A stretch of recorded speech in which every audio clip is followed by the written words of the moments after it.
selector.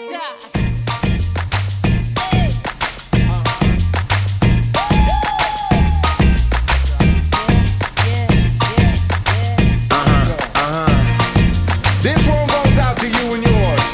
Worldwide. I say, hey, I'll be gone today, but I'll be back from around the way. Seems like everywhere I go, the more I see, the less I know. But I know one thing, that I love you. I love you, I love you, I love you. I've been a lot of places all around the way. I've seen a lot of joy and I've seen a lot of pain, but I don't wanna write a love song for the world. I just wanna write a song about a boy and a girl. Junkies on the corner always calling my name, and the kids on the corner playing ghetto games. When I saw you getting down, girl, I hope it was you. And when I look into your eyes, I knew it was true. I said, hey, I'll be gone today, but I'll be back from around the way. It seems like everywhere I go, the more I see, the less I know. But I know one thing, that I love you. I love you, I love you, I love you. Now I'm not a highly metaphysical man, but I know when the stars are aligned, you can bump into a person in the middle of the road, look into their eyes and you suddenly know. Rocking in the dance hall, moving with you, dancing in the night out in the middle of June. My mama told me don't lose you, cause the best luck I had was you. I said, hey, I'll be gone today, but I'll be back from around the way. It seems like everywhere I go, the more I see, the less I know. But I know one thing, that I love you. I love you, I love you, I love you. And I said, rocking in the dance hall, moving with you. I said, hey mama, close to you. Rocking in the dance hall, moving with you. I said, hey papa, kick off your shoes. Rocking in the dance hall, moving with you. I said, hey mama, close to you. Rocking in the dance hall, moving with you. I said, hey mama, hey mama, hey mama, hey mama, hey mama, hey mama, hey mama, hey mama. What you gonna do? Well, my mama told me don't lose you, cause the best luck I had was you. And I know one thing, that I love you. I said, hey, I'll be gone today, but I'll be back, come around the way. It seems like everywhere I go, the more I see, the less I know. I said, hey, I'll be gone today, but I'll be back, come around the way. It seems like everywhere I go, the more I see, the less I know. But I know one thing, that I love you. I love you, I love you, I love you.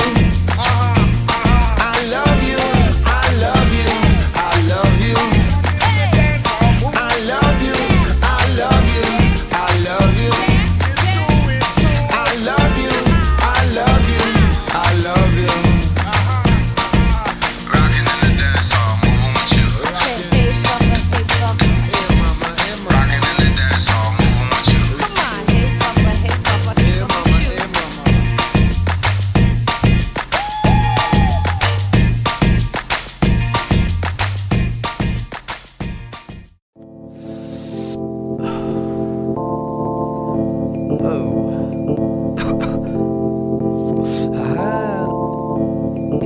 And the Nikes on my feet keep my cipher complete. Nikes.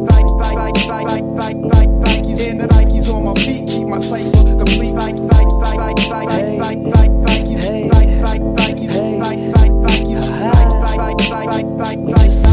Nikes on my feet keep my cipher Hey, lace 'em up, lace 'em up, lace 'em up, lace 'em. Blue suede shoes stay crispy like bacon. Nikes on my feet make my cipher complete. I stay shining like the lights on the street in the night. Revis take me shopping when I'm up in New York.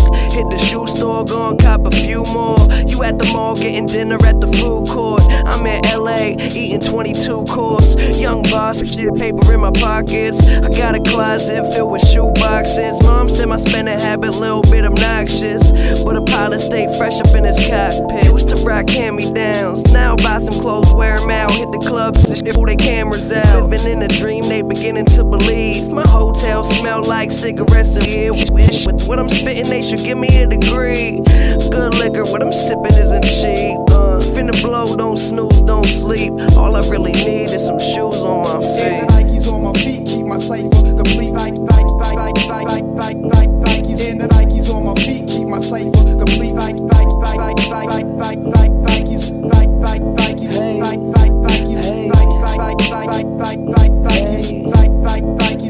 We just suck off on I make them so mad, they got no swag. Pippins on my feet, they the throwbacks. Look, my money good, but these hoes bad, so they stay attached to my gonads. Waking up to a few sweat. Open up my closet to that new shoe smell. I guess I'm doing well. All the need what I used to sell, but once my album goes in the shelves, it's going next. Tell how it's finna sell. For now, we're selling tapes out my shoebox. Any spot, just set up my shop. You're mad that your girl always says that I'm hot. She buy my t-shirts, but she spending your guap. Say what up if you see me around. Nike Air separate my feet from the ground. It's And the just Nikes on my feet keep my cipher complete. Nikes. And the Nikes on my feet keep my cipher complete. Nikes.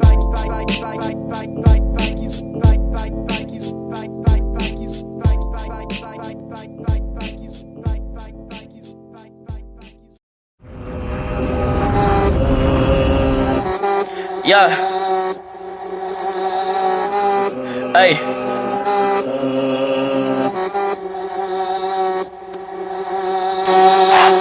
Yeah. Hey. Yeah. Hey. Yeah. Yeah. Yeah. Hey.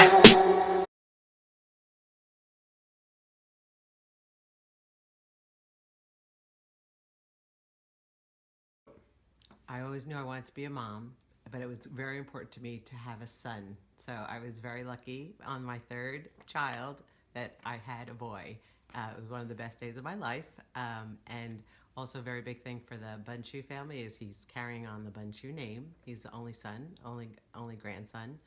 But also being a mother to a boy, it gives me opportunity to make him understand how to treat women, be proper with women, be nice, be a gentleman, and learn how to do the things that maybe his dad didn't learn to do from his mom, like learn how to do the laundry and make a good husband someday.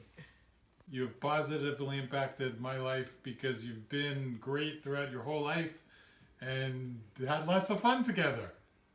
You have positively influenced my life by being my younger brother and always encouraging me to be positive and always be happy. Okay, well, I guess having like a little brother who's 4 years younger than you teaches you like how to be responsible for someone and like lay foundations for them to follow, like going through school and stuff, like knowing that you have like a younger sibling to like set stuff up for, like makes you work harder too. So I think like knowing that as an example for two younger siblings made me work harder and want to do well so that I could like make it easier for you guys going through school and doing whatever you were going to do in the future. Brad and I have been friends since kindergarten. We've been neighbors. We play basketball. We used to play basketball together. We used to just hang out all the time. And he's just always been a friend. Back at Mendham, when Brad went there, we were each other's only friends, really. So he helped me get through a lot, and especially one of our hard classes. He always helped me get through everything. He was always there to talk to. I was 10 years old and we were living in Hong Kong. One of the things that he did was he stepped up, since his dad wasn't around, he was the one that wanted to manage the money. He helped figure out our routes when we were trying to make our way around Hong Kong, figure out our transportation, all that kind of stuff. And when you looked at him, he was only 10 years old and he was acting as if he was like 21.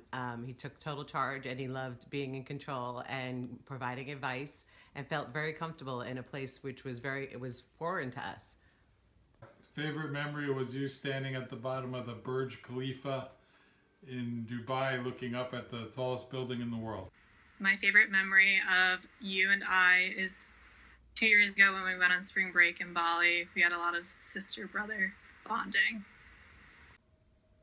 I think my favorite memory of you was when we were little and you like wanted to hang out with us all the time, and like we would treat you like you were like our little doll. Like you would go along with whatever we wanted to do. I remember you got upset once when you wouldn't let us, or when we wouldn't let you paint your nails because you wanted to be like the same as like your big sisters. I remember that was really cute. And like we had to try to explain to you like, no, boys don't do that, but like you just wanted to be like your older sisters. It was actually a great one. Back in 8th grade, Brad and I were down at my house when we were neighbors. And it was a blizzard, and he was slept over, and he got snowed in. And then I go outside after a shovel, and then he stays inside and cooks me dinner or lunch. And it was not manly of him. So one of them involves a bee, but that's besides the point. Let me tell you a little story. So last year, when Brad and I were each other's only friends in Mendham, we shared a chemistry class together, and that class was awful. Teacher didn't teach; it was awful. We didn't know what we were doing. But you know what? My favorite memory was hanging in that class every day with Brad. All we would do was just me and him.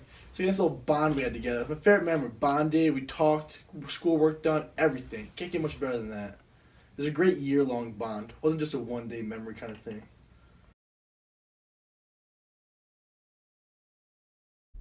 Flash forward 5-10 years, I see Brad as a professional working into international arena in some form, probably in the business world, using his love of travel and exploring the world and interacting with people from different cultures. And I see him being very successful, very confident, and very happy with the job that he chose in life.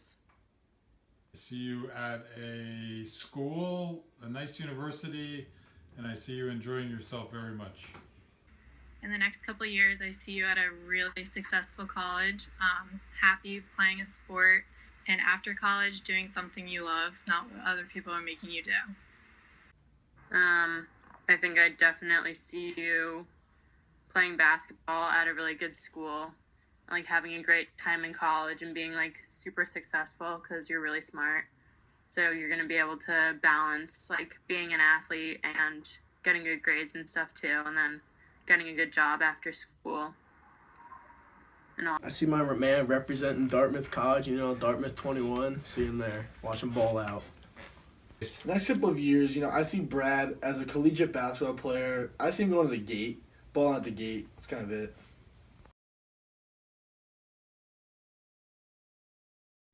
House is very quiet right now with his two oldest sisters gone from the house, and when I'm looking for him and I can't find him, I know I can find him in the basement where he has his gym and he's working out. Traveling somewhere in Thailand or in Southeast Asia. If you were to go missing, I would assume you were either at a basketball court shooting hoops or during the summer somewhere at the beach. I think you'd be in Spring Lake, just like hanging out at the beach or driving around in the car, like blasting music and learning words to like new rap songs. At a basketball court working on his big man moves. I can definitely, after Brad's trip to Egypt, he told me how much he liked it and how the people thought he was some famous guy, how Brad could have thrived there. One day, I would not be surprised to go there and see Brad in a little cape, a little slick walker, walking the pyramids of Egypt. If you were a dog, Brad would be a German Shepherd because he's smart and loyal and very protective. Maybe even a German Shepherd puppy, because we used to always say when he was a little boy, that it reminded him of a puppy that had the big paws and that he would have to grow into his hands and his feet. That's exactly what Brad had to do, because he had big hands and feet as a very young boy, and we knew that he was going to grow into them. German Shepherd because they're cool. If you were a dog, I think you would be a golden retriever because you're blonde and really friendly. I think you'd be a golden retriever because, like, even though you're like a big kid, like you're sensitive and like care what people think and like are friendly and kind. So golden retrievers, they're not little dogs, but like they're super affectionate and sweet, and like we had a golden, so I think that's what I would say. That's easy. You'd be a Saint Bernard. I mean, he goes Gil Saint Bernard. He's big and friendly. That's an easy one. You know, Brad reminds me of a Dalmatian. I give you 3 good reasons why. One of them, he's a very helpful kind of dude. Think of a Dalmatian in the movie, like about fire, and the dogs save people. Brad's the kind of guy that wants to help other people. Another reason, it's a pretty big dog. Brad's a pretty big dude, as you know, 6'8", 6'9". Can't get much bigger than that. And then third, the Dalmatian's part black, part white. Brad, part black and part white.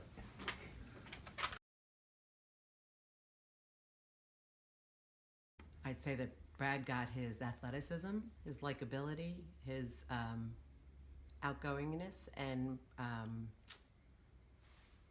joy. I don't know. Height, good looks, good speaker, good communicator, and all around awesome.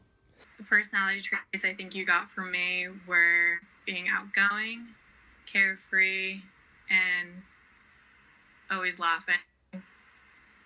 That's hard. But I think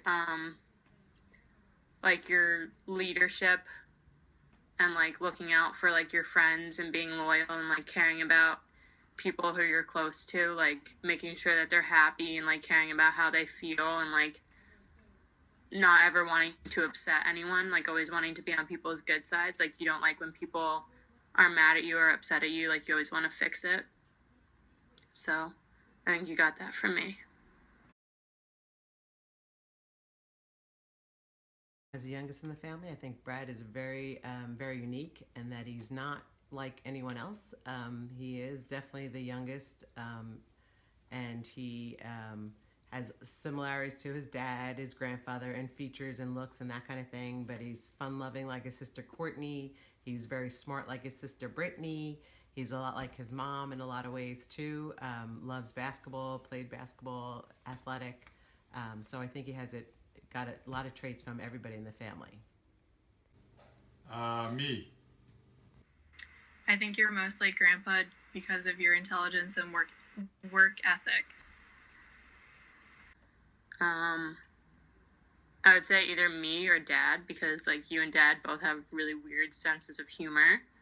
But like I also see like, I mean, you look like me, so I feel like I see certain things that you do and I'm like, wow, that's weird. Like you definitely got that from me.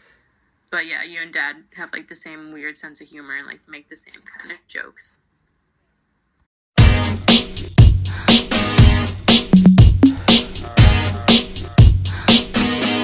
It's late in the evening, lost on the side. I've been sad with you for most of the night, ignoring everybody here. We wish they would disappear, so maybe we could get down.